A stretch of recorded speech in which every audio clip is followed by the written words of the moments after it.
बिहार की राजनीति में एक ऐसा किला जिसे 3 दशक तक कोई नहीं भेद पाया, जहां हर चुनाव में बीजेपी का दबदबा कायम रहा।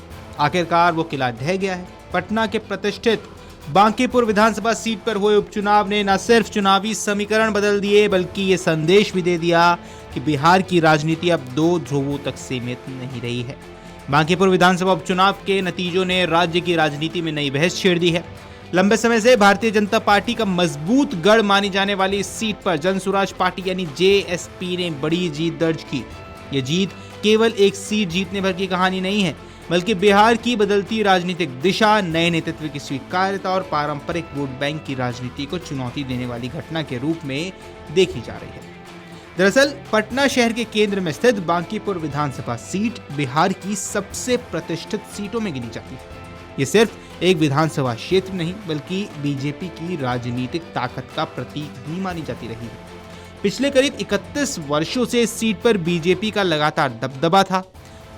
पार्टी के राष्ट्रीय अध्यक्ष नितिन नवीन के राज्यसभा जाने के बाद ये सीट खाली हुई और उपचुनाव कराया गया। बीजेपी को उम्मीद थी कि वो अपने इस मजबूत गढ़ को आसानी से बचा लेगी, लेकिन नतीजा बिल्कुल उलट आया। सबसे चौंकाने वाली बात है कि मतगणना के सभी 31 राउंड में बीजेपी उम्मीदवार एक बार भी बढ़त हासिल नहीं कर सके। शुरुआत से लेकर अंतिम राउंड तक जनसुराज पार्टी लगातार आगे रही। ये केवल हार नहीं, बल्कि बीजेपी के लिए एक बड़ा राजनीतिक झटका भी माना जा रहा है। अब प्रशांत किशोर की पहचान वर्षों तक देश के सबसे सफल चुनावी रणनीतिकारों में रही है।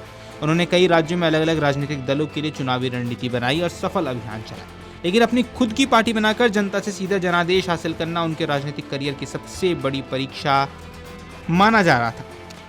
अब मतगणना शुरू होने के बाद जब शुरुआती रुझानों में जनसुराज को बढ़त मिलने लगी, तब से ही पार्टी कार्यकर्ताओं में उत्साह देखने को मिला था। एएन कॉलेज स्थित मतगणना केंद्र के बाहर बड़ी संख्या में समर्थक जुटे। जैसे जैसे बढ़त बढ़ती गई, कार्यकर्ताओं ने ढोल नगाड़ों के साथ जश्न मनाना शुरू कर दिया। पार्टी कार्यालयों में गुलाल उड़ाया गया, मिठाइयां बांटी गई। प्रशांत किशोर के समर्थन में जोरदार नारे लगाए गए। कार्यकर्ताओं ने इस जीत को बदलाव की राजनीति की जीत बताया है। उनका कहना था कि वर्षों की मेहनत और जनता के बीच लगातार संपर्क का परिणाम अब सामने आया है। ये वीडियो देखिए।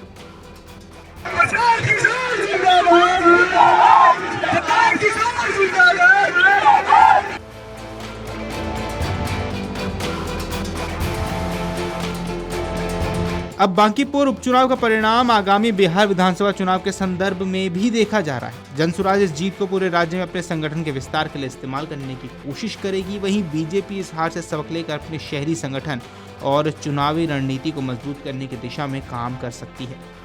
राजद सहित अन्य विपक्षी दल भी इस नतीजे पर नजर रखेंगे, क्योंकि यदि जनसुराज का प्रभाव बढ़ता है तो विपक्षी वोटों का समीकरण भी बदल सकता है। Video desk, Amarujala dot com. अगर आप ये वीडियो YouTube पर देख रहे हैं तो हमारे चैनल को सब्सक्राइब कर बेल आइकन दबाएं, और Facebook पर देख रहे हैं तो हमारे पेज को लाइक करें।